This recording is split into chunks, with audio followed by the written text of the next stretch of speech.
April 1717. A ship battles for her life in a fierce storm off the coast of America. She's fighting gale-force winds and powerful 30-foot waves. The ship is the Whydah, the 28-gun flagship of one of the most notorious and successful captains of the golden age of piracy, Black Sam Bellamy. Black Sam was certainly a character. One of his titles was the Prince of Pirates.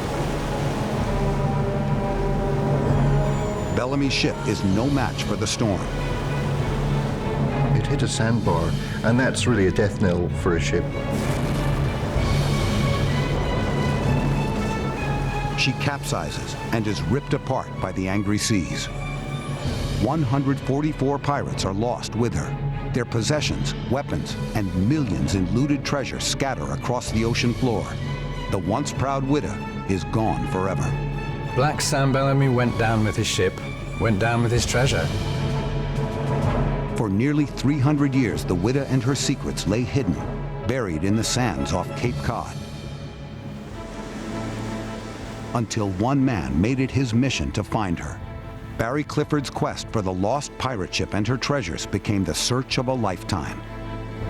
Her treasures give a revelatory insight into these real-life bandits of the sea, how they lived and how they died. Okay, sending down a line. There's going to be discoveries that go on forever, I think, in completely understanding what we have. But who were these people?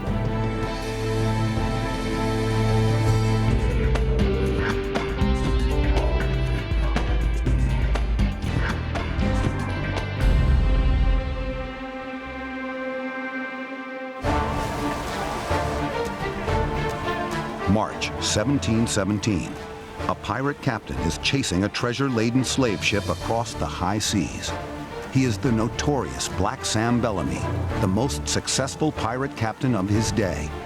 His prey is the mighty Whydah, a 300-ton, 18-cannon galley, capable of speeds up to 13 knots. She's a fast ship, but he's a wily and experienced sailor.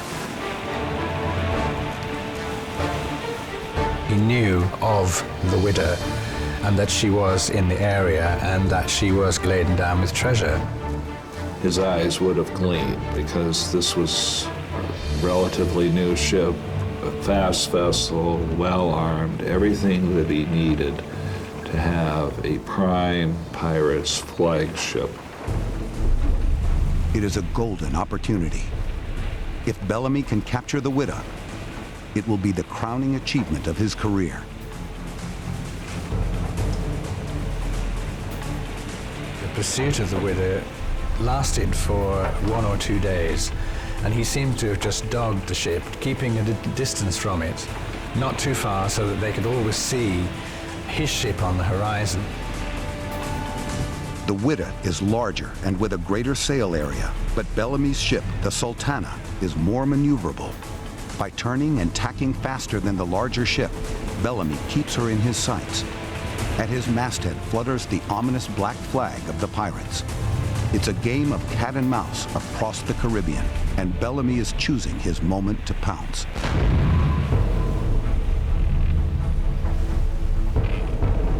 Black Sam Bellamy and the pirates who preyed upon ships like the Whydah were operating during the early years of the 18th century, in a period now known as the Golden Age of piracy. In the 1720s, there were something like 2,000 or 3,000 pirates operating in the Caribbean, which is a lot. It's a period when the pirates, particularly in the Caribbean, really came to life and started attacking on a massive scale.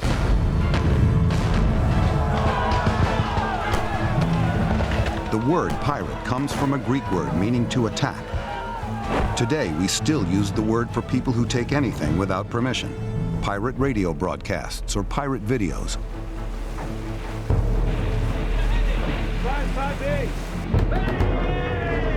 Before they were known as pirates, these sea robbers were called buccaneers, from the old French word boucan, meaning a grill for roasting meat.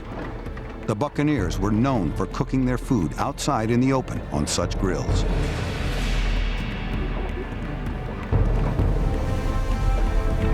Pirate or buccaneer, the era gave us some of the most notorious names in history. You have men like Henry Morgan, Thomas Tew, and Blackbeard Edward Teach, who is probably the most famous or infamous of all of them. One of the most successful pirate captains of the Golden Age was the charismatic Black Sam Bellamy. I think Black Sam features very high on any roll call of the sort of top pirates, if you like, of the time, partly because of his extraordinary success rate. So he'd have been fairly high up on the roll of honor or dishonor. For a man who was to become one of history's most successful pirate captains, Sam Bellamy's early years were spent in poverty in rural Devon, England.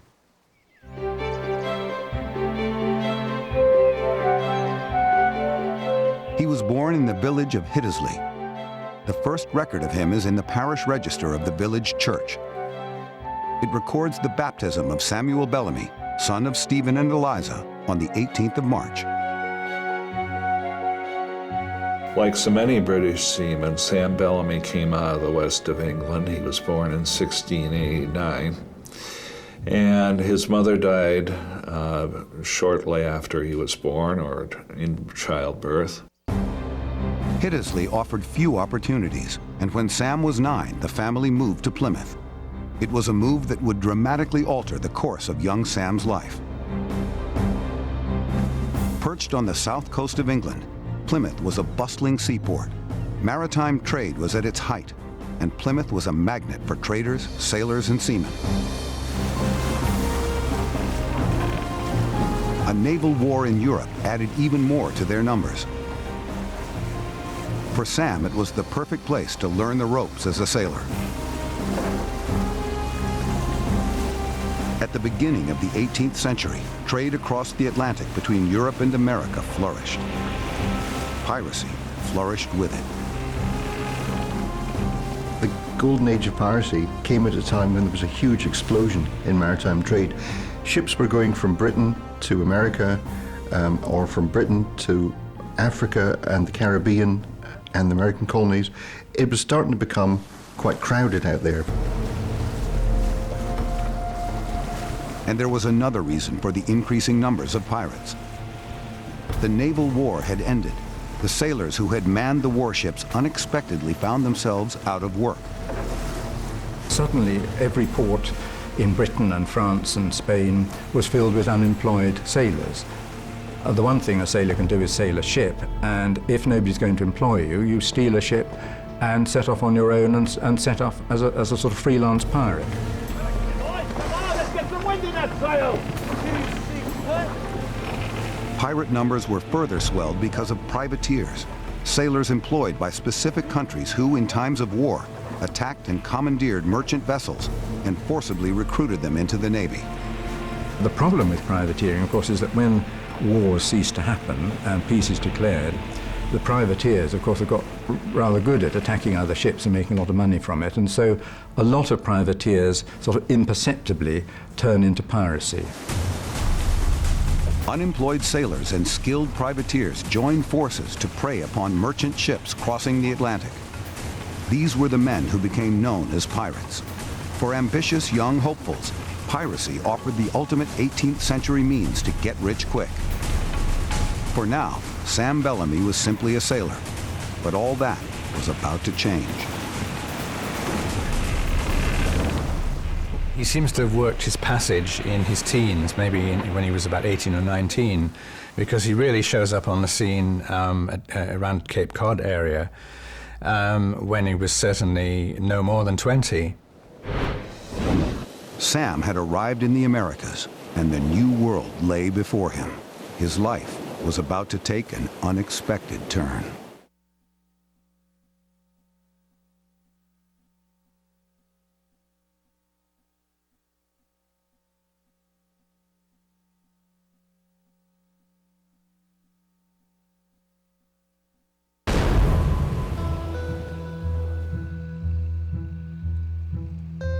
Barry Clifford has spent a lifetime on Cape Cod. He's a salvage expert, searching for and finding shipwrecks. He has devoted his life to bringing wrecks and their artifacts to a wider public. But his true quest was for the lost wreck of the Whydah galley. She sank off Clifford's native Cape Cod nearly 300 years ago.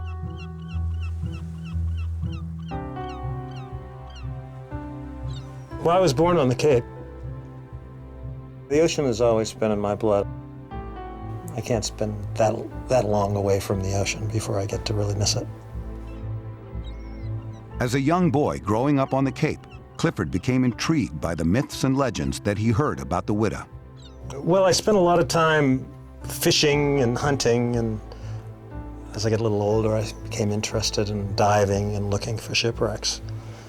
All the old Cape Codders had folk stories, and I became infected very early on with looking for lost ships and treasure and that sort of thing. Clifford first heard the story of the Whydah from his Uncle Bill when he was just a small boy. My cousins and I would beg him to tell us stories, and our favorite story was the story of the Whydah and Captain Sam Bellamy and chests of treasure and pirate pistols and all those sorts of things. And just the story of a pirate ship, lost in my backyard, buried in the sand. I mean, doesn't get any better than that. It was the beginning of a lifelong obsession with the Whydah. Another man who shares this childhood passion is historian Ken Kincor. When a young person's growing up, they get caught up or enthralled with one subject or another. For me growing up, it was pirates. Kincor was able to continue this interest by joining Clifford in the quest for the Whydah. His particular expertise is the story of Sam Bellamy, who, newly arrived on the shores of Cape Cod, was looking to make a fresh start. It wasn't long before Sam was getting to know the locals. Sometimes they say that her hair was as black as a crow's wing. Others, legends say, no, it was like spun gold shining in the sun. But the legends agree that he fell for her with a crash that could be heard for miles. Maria Hallett was a local girl, the daughter of strict religious parents. Unfortunately for Sam, they didn't approve of their daughter's choice. Sam was likable enough, but they wanted something better for their daughter than some footloose seafaring man could provide. So it seemed like the romance was doomed. Things were not looking good for Sam. If he was to win the hand of Maria, he first needed to earn some money, fast. He was in the right place to do it. In prime position on America's eastern seaboard, Cape Cod was a focal point for ocean-going trade. It was placed perfectly in the middle of the major ports of Boston, Providence, Newport, and New York. At the beginning of the 18th century, these were hubs of maritime activity. Living on the Cape put Sam in touch with a whole network of merchants, traders, and sailors. He kept his ear to the ground for any money-making scheme.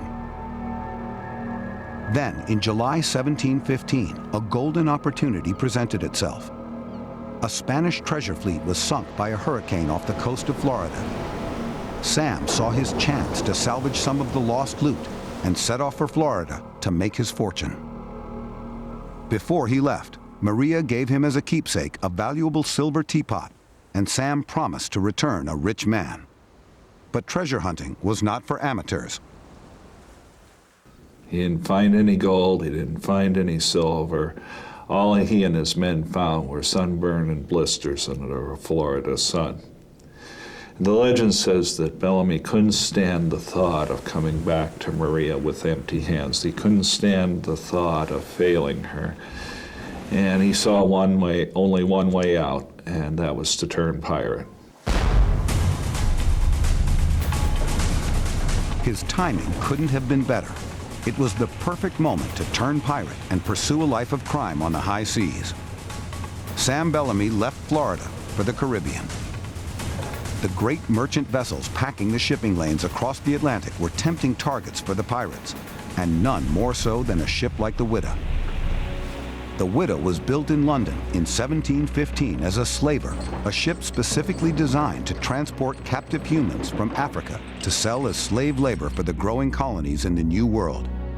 She was named after the town of Whydah, an infamous slaving port on the west coast of Africa. She was a fast, three-masted galley, weighing in at 300 tons and equipped with a main armament of 18 powerful cannons. The Whydah was a top-of-the-range slave ship. Slave ships left Britain. They took a cargo of trade goods to the west coast of Africa. They exchanged them for slaves. The slaves were transported to the West Indies or colonial America, where they were sold for a very large profit. This new commerce was fueled by an explosion in the sugar, tobacco, and rum-producing industries in the colonies of the New World, the Caribbean, and Americas. To keep up with demand, the plantation owners needed slave labor to work in their fields. The slave traders of Europe saw their chance. Here's an opportunity for the French and the Spanish and the British and the Portuguese to create this global commerce called slavery. It was all about economics, it was all about money. Payment for the slaves came in the form of gold and silver, as well as goods such as rum. The ships then returned to England.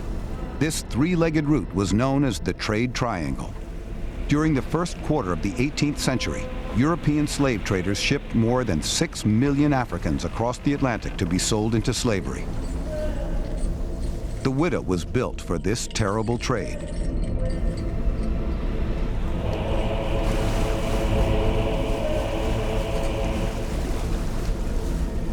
The Whydah was the ultimate state-of-the-art sailing ship. This made her a tempting prize for the pirates who roamed the seas, looking for their next victim.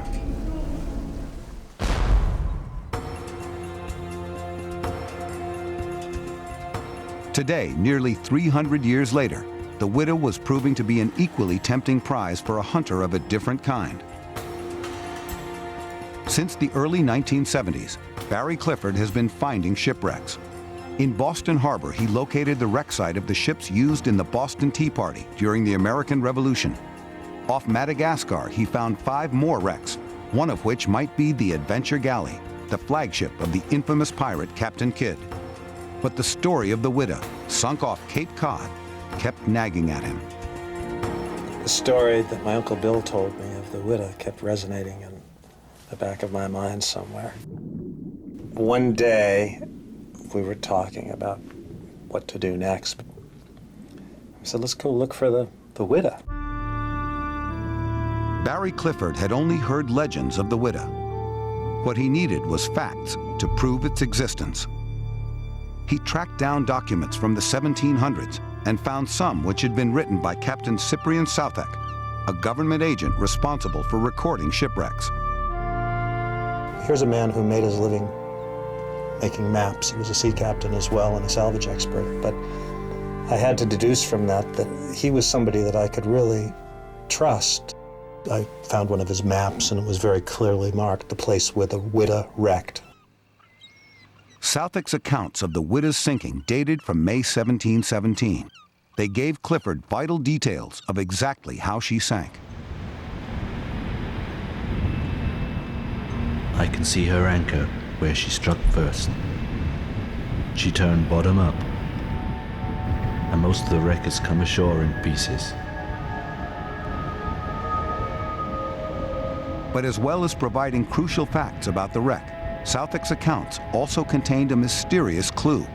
He wrote, "The riches with the guns will be buried in the sand."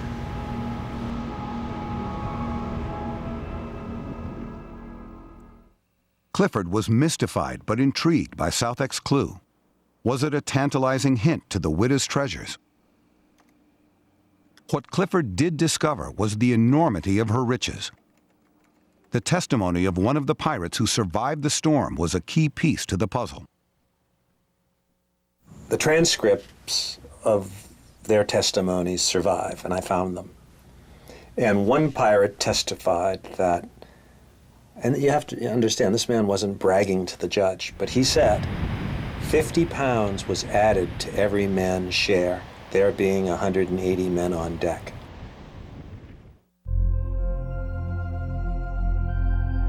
The survivors' testimonies supported Southek's claim of vast riches aboard the Whydah. At least 50 pounds in weight of gold for every man on board the ship. There was an astonishing 4.5 tons of treasure, and they even said where it might be found. The pirates testified in court. They said the money was put up in bags and stored in chests between decks.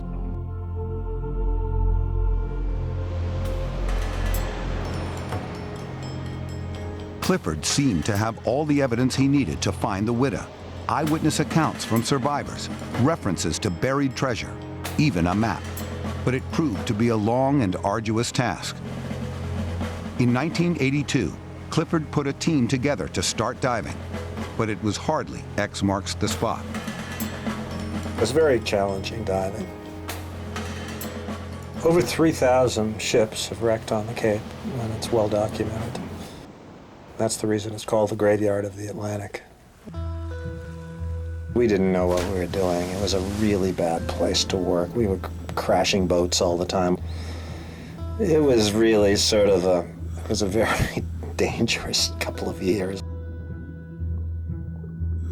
Despite these challenges, Clifford and his divers continued hunting for anything, coins, cannon, timbers, that would lead them to the Whydah. But after 3 years of fruitless searching, Clifford began to wonder whether his quest for the Whydah was doomed. People didn't really believe this thing existed, many people. And we were highly ridiculed at first for even looking for it. You know, oh, those lunatics, there's no pirate ship out there.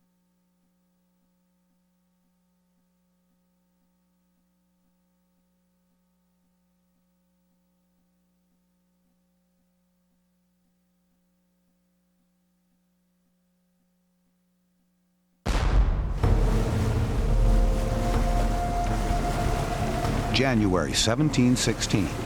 Having failed to find gold in Florida and still hoping to return to Maria a successful man, Sam Bellamy had made his way to the thriving ports of the Caribbean. Now his new career as a pirate was well underway. The first time we hear about Sam Bellamy in terms of being an active pirate is when he joins a small pirate fleet under the command of Benjamin Hornigold. Ben was an old buccaneer who had been attacking the Spanish for years and knew everything there was to know about high seas robbery. Bellamy rose rapidly through the ranks of Benjamin Hornigold's crew. But there was a problem.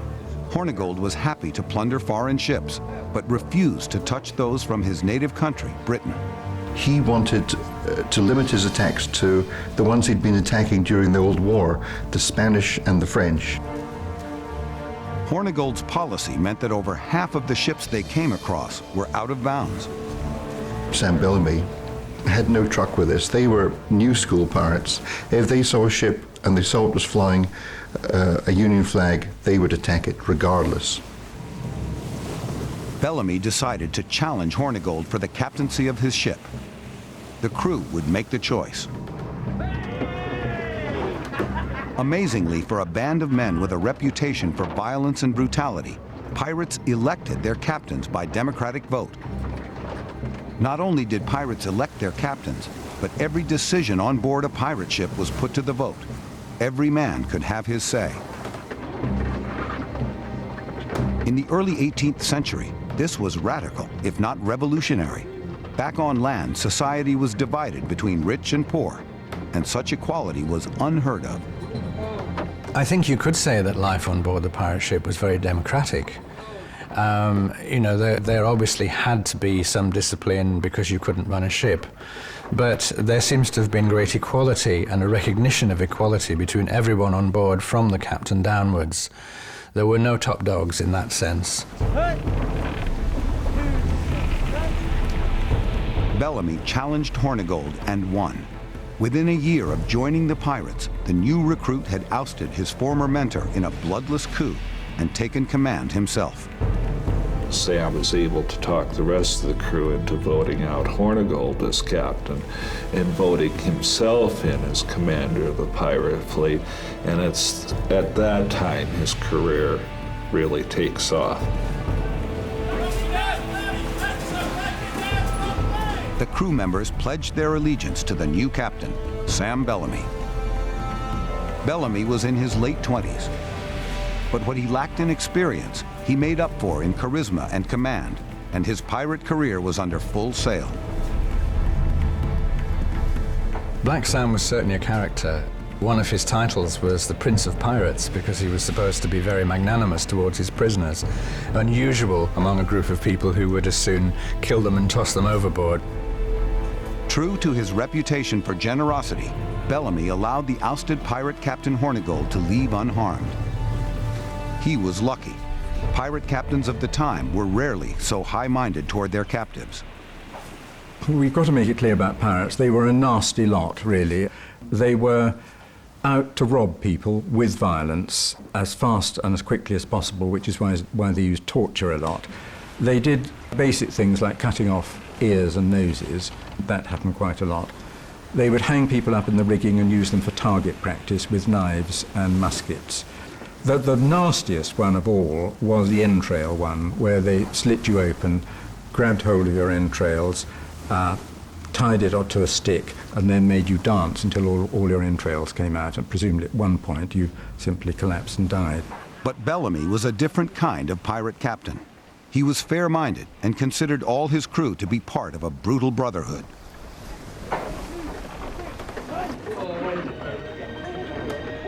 The pirates lived and died by their own set of rules, a pirate code of conduct, which they would swear to obey. It would vary from ship to ship, and it would be a sort of loose code of rules for the pirates. They were things like, you must keep your weapons clean, any pirate who deserts his post in battle shall be marooned, any pirate who steals from the common chest shall be executed. There were a whole lot of them. No women to be allowed on board, so on and so forth. The pirates would sign on to these rules in a document known as a round robin. Even then, no one man put his name at the top. The point of the round robin was to avoid anyone being responsible for an action. Instead of signing in a row, they signed their names in a circle, and it was therefore impossible to tell who signed their name first and who signed their name last. So it was an ingenious sailor-like way of, they were all responsible or no one was responsible. Nevertheless, someone had to be in charge. Bellamy himself said that he had the right to make war on any man on the ocean. He felt that he was in charge of almost like a small country. The ships of the time were very much like small floating countries, and he was the king. And just like a king, Captain Bellamy liked to look the part. He was called Black Sam because he didn't wear the powdered wig, which was the style of the time. He wore his own hair, long and black and tied back. So he was a bit of a dandy. When attacking other ships, he would appear on deck in an elaborate red frock coat with lace at his cuffs and a silk neckerchief at his throat. This was characteristic of pirate captains at the time, and these images have grabbed the popular imagination. The whole problem with piracy is that it's